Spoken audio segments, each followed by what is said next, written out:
Good day, everyone. My name is Nicholas Evans. Very happy that you're here and looking forward to discussing with you the macadamia industry in Malawi, looking at its potential, the opportunities that it provides for the Malawian economy, but also people such as yourselves to get a career in macadamia, and identify some of the key trends and challenges that the industry is facing and undergoing at the moment. The main objective of this is for you to get a much sounder understanding of the working of the macadamia industry. First thing to realise is that it's an incredibly diverse sector.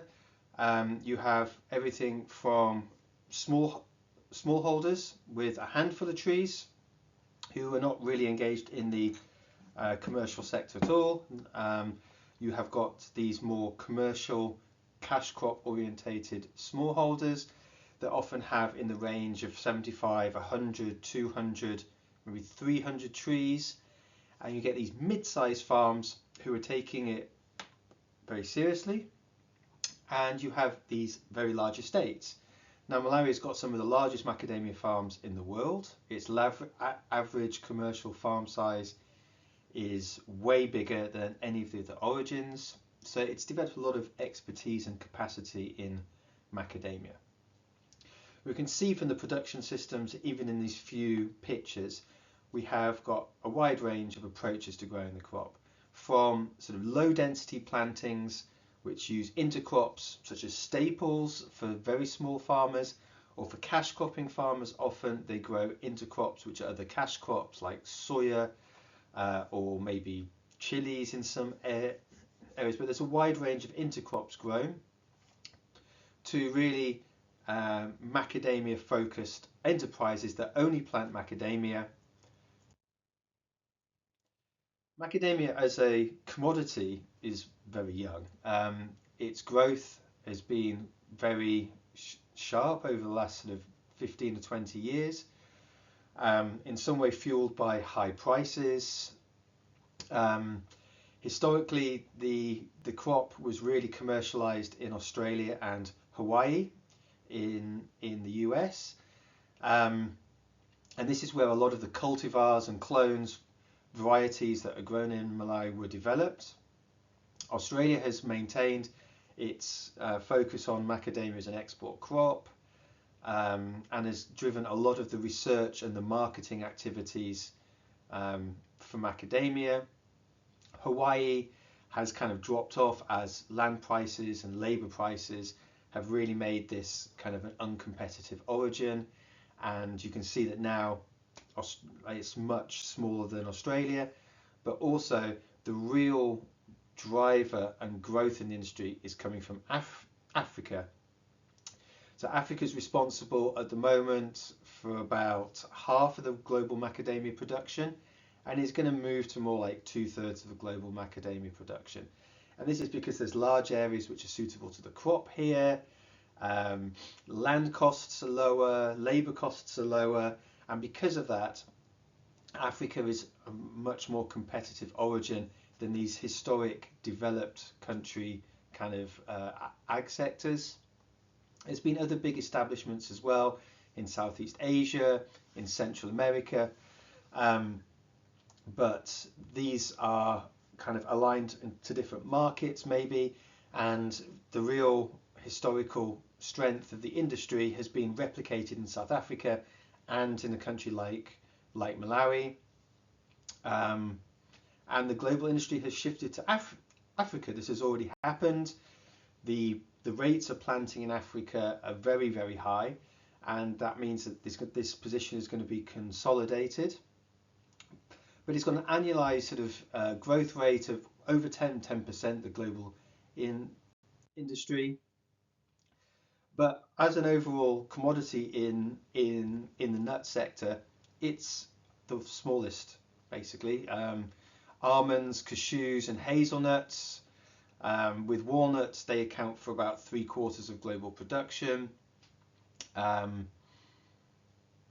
So it's a small commodity. People don't eat it widely. It's not eaten in all markets. And because of that, there's a lot of potential growth in the macadamia market if more people start to incorporate it into their diet. One constraint on this is that it's a very high value product, so it's kind of seen as a luxury product. It's got very high quality standards. So with increased pricing also becomes is increased quality, and because of that it can be more difficult and challenging to get to market. Now there is a diversity in the production and the quality and the reputation of different origins. Origins such as Hawaii, Australia, South Africa, Malawi have got excellent quality reputations. However, other countries have pursued other options with varieties and simply don't have the same level of professionalism in the post-harvest processing and what they can offer to the market, and because of that their quality reputation is lower. And one classic example of that is Kenya, which has only got a handful of commercial professionally managed farms and a large proportion smallholders who don't really control quality very effectively. I mentioned before that macadamia is a high value crop. This is very true. The average prices have been about $15 a kg for macadamia kernel, and that's declined significantly over the last couple of years. Long-term lows were kind of like around $10-12 a kg, but this has declined significantly to $8. And it's important to understand the reasons for this. I think several factors have come together to create this market condition. Firstly, there's been a lot of crop coming to the market. So demand was growing, but relatively consistently but slowly, and a lot of crop has started to come to the market. That reduces the demand for the crop in general. And then if you look at the timing of this, it coincided very much with COVID. And you see a clear decline from the peak, kind of like in the second half of 2019. You already started to see a bit of a decline caused by the oversupply problem. And then you see this like maintained decline and then a plateauing out kind of in 2021, 2022. Now, because macadamia is an expensive commodity, traders don't generally hold a lot of stock of it. So they are moving what they're selling. So there isn't a very big buffer in the market, which means that as soon as demand gets constrained, that means that orders get reduced, which means supply is not being bought out. This is not a great situation. However, we've started to see a rebound in prices starting from kind of this season, both in nut and shell and in kernel, suggesting this supply demand issue has kind of started to balance out. The high inventories that have been held over the last few years are starting to reduce, which means you have a slightly upward pressure on pricing. Whether it will go back to these kind of like very high prices like in like $17, $18 a kg is very questionable. A lot of people think it won't go up that high, but I think it is reasonable that it would turn to something around the long-term average or something a bit lower than that. The important thing is that many of the macadamia businesses, although they've been suffering through this period, have continued. So it suggests that the margins on the crop are relatively high. You should also bear in mind at this phase as well, with energy price shocks, with fertilizer price shocks, with costs of logistics going up quite considerably, the cost of production has had pressure put on it as well, which means that the margins on growing macadamia have become a lot tighter in the last few years. However, I think this is kind of the lowest ebb that the market is likely to have.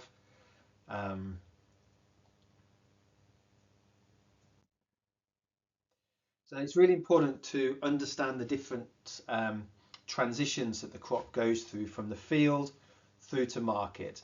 And we'll be using these quite a lot over today, so I think it's important that you understand them. First of all, I'm just going to take you through like what you collect from the ground in the field is nut in husk. This comes in a green husk, and if we take 100 kgs of that from the field and dehusk it, we get a husk byproduct, which is almost always composted and put back on the fields as kind of like a mulch and compost. After the dehusking, you have something called wet nut in shell. This has got a moisture content of about 20%, and the husk accounts for about 60% of that weight, so you have 40 kgs remaining. Then you, through a drying process, you remove the moisture relatively slowly. You can't remove the moisture quickly because it can cause cracking and shriveling and damage the kernel inside. But you take it down to about 3% moisture content. So you take it down to about, this is 36 kgs. Now, this as a product can be exported once it's been graded and several times and sold as nut in shell for processing in another country or for sale as nut in shell. A lot of the new entrants to the Malawi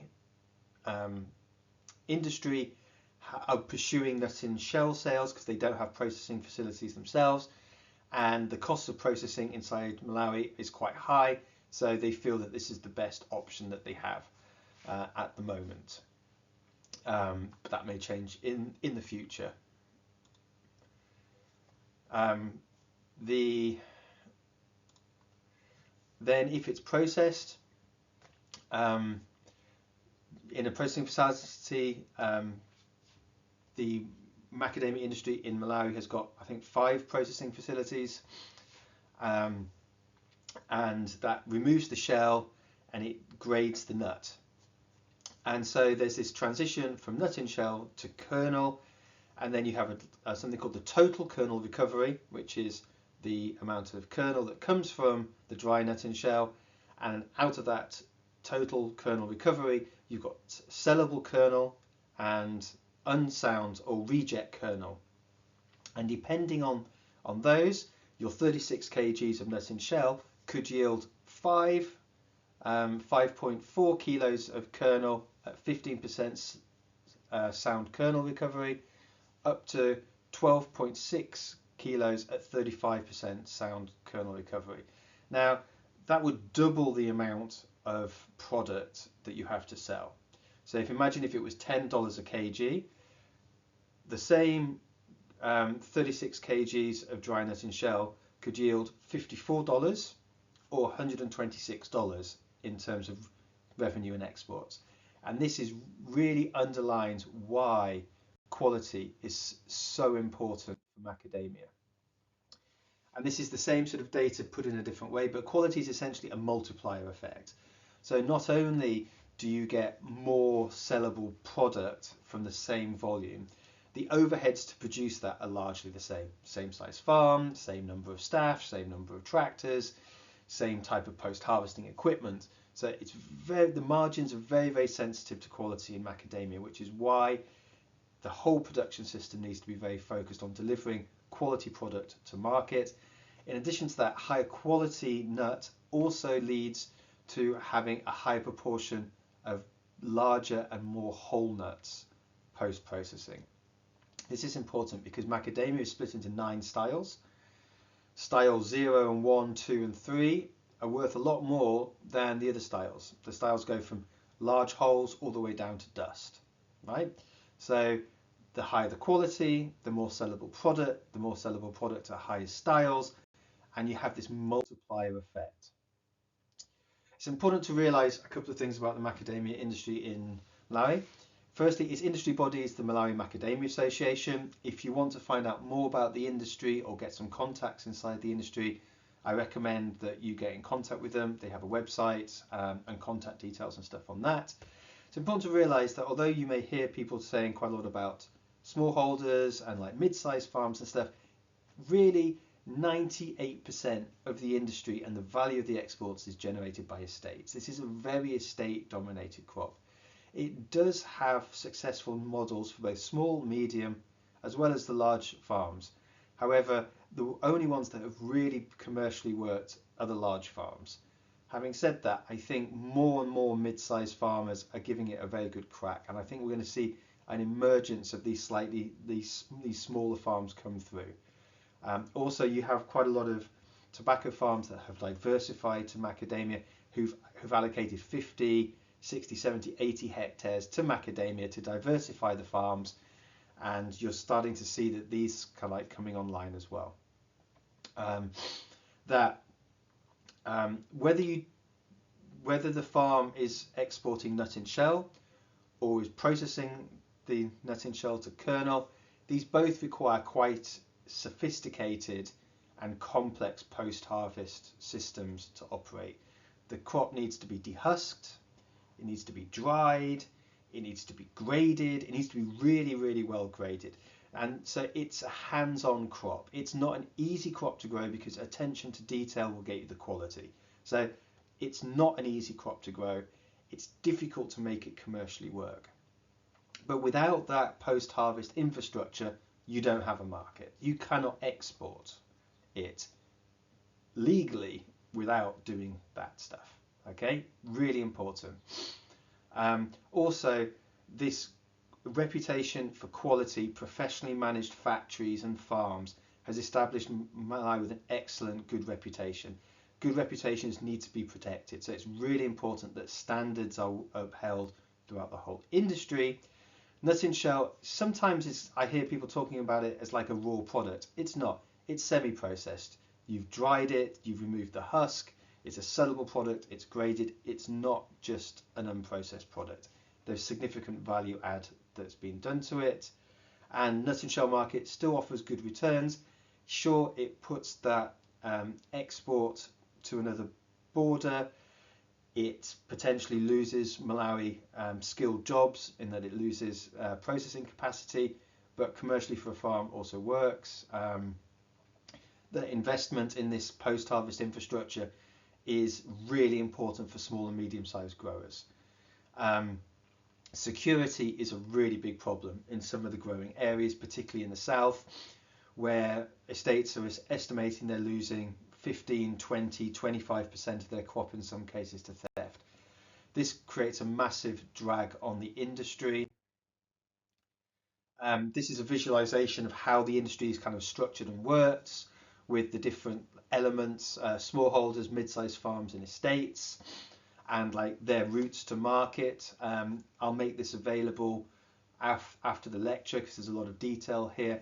But the important thing to say is that Malawi has established capacity and experience throughout the whole macadamia chain. It does very good on the production side. It's got really good handling facilities and capacity and experience on the crop. This is something that Malawi does really well.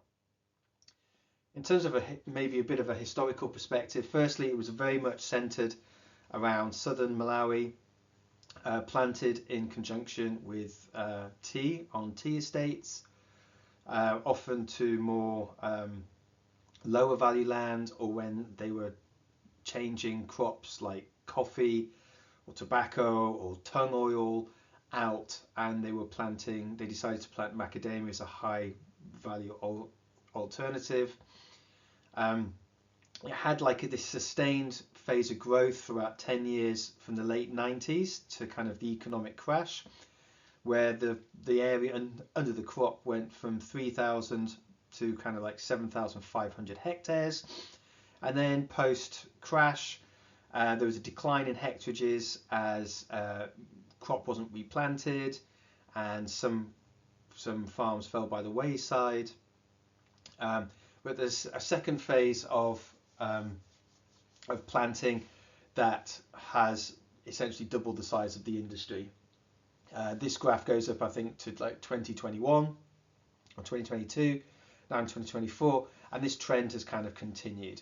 And now the industry sits at around 15,000 hectares. Okay, and a lot of young farms, new farms, in new areas. A lot of the growth is taking place in the centre and the northern region, but also new establishments in the south. Just under half of the crop is deemed immature, so under 6 years old, But between the different players in the industry, the ratio of immature to mature varies wildly. A lot of the older estates have got sort of like uh, 60, 70, 80, sometimes 90% mature trees, and the younger companies have got a rapidly maturing crop. So because this is in a state of transition or flux between historical southern to a more centre of gravity kind of in the central region, um, the area under the crop has grown by almost a quarter in the last 4 or 5 years. Um, and they're adding over 1,000 hectares of capacity a year and has got the capacity to continue doing that. We're seeing a decline in plantings now as these farms have been completed in terms of planting. We observe quite a wide range of differences in nut and shell yields. Um, Bear in mind that these are aggregate figures across a whole farm, so they take into account immature, non-producing, and early mature orchards as well. So it's not. So this is just like an overall kind of guide to performance. But what we do see is a very big difference in the irrigated to the non-irrigated trees. We see that the rain-fed trees over the whole industry, which includes the smallholders, which produce far, far lower commercial rates. I'll explain why that's the case in a minute. But the best yields achieved under irrigation in the country is about 5 tons of nut and shell per hectare. The reason why the smallholder production is very low is that they've got quite a large area recorded as planted, like several thousand hectares. However, the amount reaching the formal market is only a few tons a year. And because of this, it appears in the industry statistics that they have very, very low yields. But in reality, that crop is being consumed locally within the household, maybe processed and vended and stuff. But also they get a lot of post-harvest losses, and it's very difficult to aggregate the crop. Sellable kernel or sound kernel recovery. And there's a spread between 20 to 35% across the industry. Remember, this is a very sensitive bit of the economics of growing the crop. You've got to get the quality. The kind of long-term average for the industry is around 26%. However, there's quite a wide range of different performances across the country. Younger farms often have much higher sellable kernel recovery because they haven't established the endemic pests. However, looking at the splitting the irrigated to the rain-fed, we clearly see that the rain-fed farms are averaging around 25-26% sellable kernel, whereas the irrigated farms, which are generally younger, have almost always achieving over 30% sellable kernel, which is good. The projections, this was produced for the strategic plan for the industry, which we can make available to anyone who would be interested in reading it. But this models the production from the industry up until 2032. This was produced in 2022, so a 10-year projection. What we see is that we'll see a doubling of the area under the crop, so it will break 20,000 hectares. Also, increased plantings by mid-sized farms and Malawian-owned farms is likely to drive a lot of that. That the area mature will increase threefold in the same period. That there is significant amount of nut and shell to come online. Estimated an additional 10,000 metric tons, so a doubling, more than doubling of the size of the industry. This also doesn't fully account for the impact of irrigated farms, which was largely unknown when this report was written. But so I would see this as being very conservative figures. But there's a range of outcomes potentially possible here. The industry does face challenges. I mentioned theft, but also there are risks in terms of pests, which haven't been fully addressed, and that they haven't been fully manifested in the newer estates yet. And also we have to realise that this is a rapidly growing industry and is skill intensive. Like macadamia requires entomologists, it requires managers, it requires pest scouting, it requires post-harvest infrastructure to be well managed, it requires diseases to be well managed, irrigation systems to be well managed. This is a very technically demanding crop to grow well. So because of that, there is going to be a shortage of these type of people in the industry. A lot of the most experienced people, or the best people in the industry, are approaching retirement age, and there needs to be a new generation of people coming into the industry to ensure its success in the future. And this has got a very big accumulated outcome on the industry.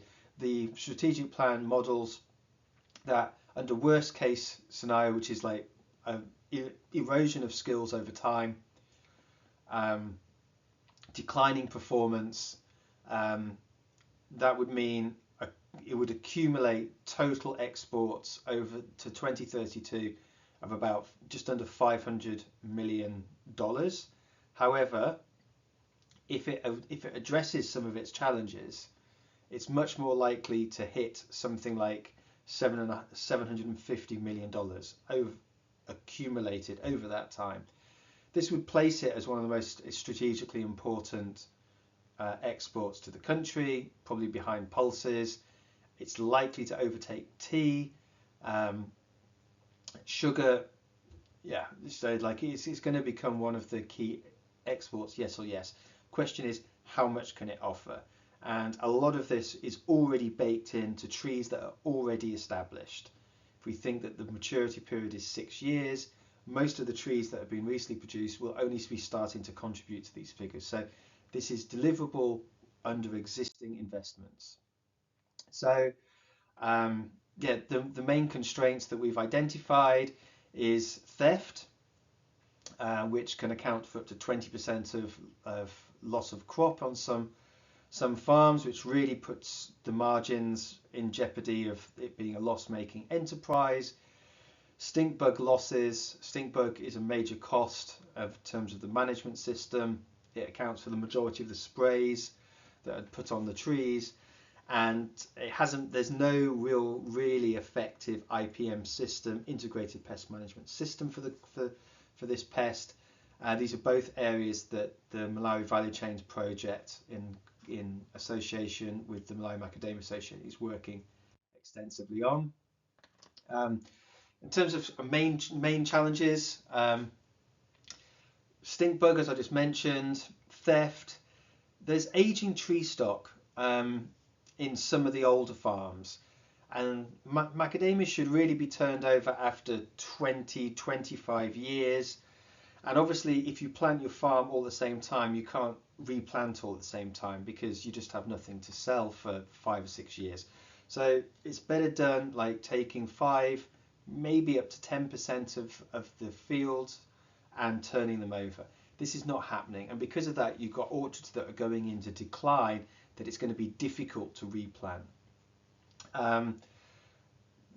Setting up the industry to be a much larger exporter, and so the market can absorb Malawian origin nut, is a challenge, and the project is working on, in association with the MMA, looking at increasing processing capacity to help with the marketing and also exporting a larger proportion as kernel.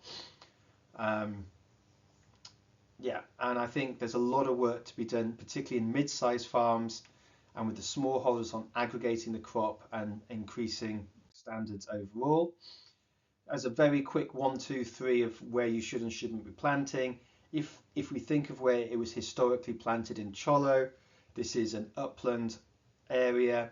It's got good rainfall distribution, good winter temperatures, doesn't get really hammered in the dry season, and you very much see that in the suitability analysis. So it's partly to do with altitude, but it's also to do with like the temperature and rainfall and stuff. Yeah, basically where you have cooler temperatures, higher rainfalls, are generally more suitable.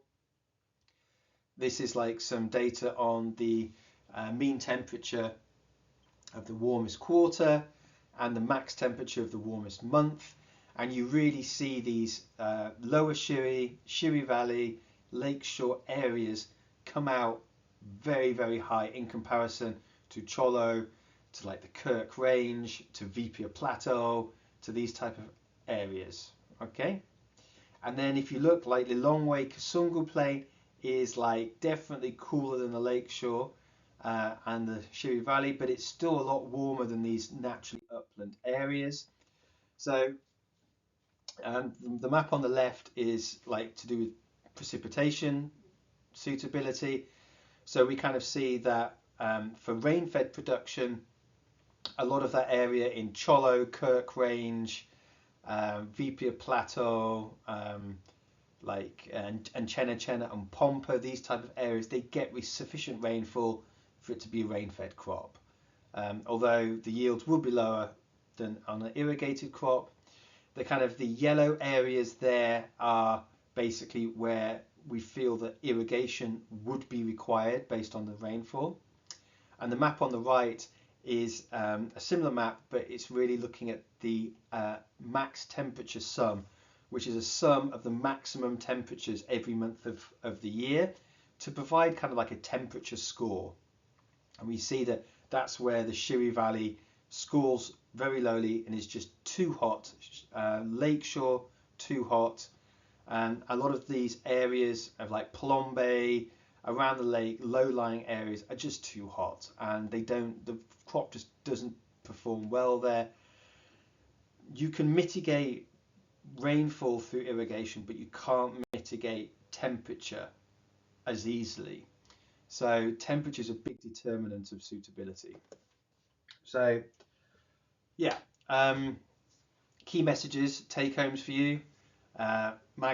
Macadamia is becoming a more strategic crop, more important to the Malawian economy. It's got increasing exports. It's got new entrants to the industry that are going to fuel increases in exports in this crop for the foreseeable future. It's a tree crop. It's permanent. It's going to be there. Malawi has, although it's the 7th largest exporter in the world, it has a long-term position in the macadamia market. It's not a new entrant. It's got lots of capacity. It's established a reputation for quality because of professionally managed exporting operation. It has a focus on quality, and that's enabled it to gain this reputation.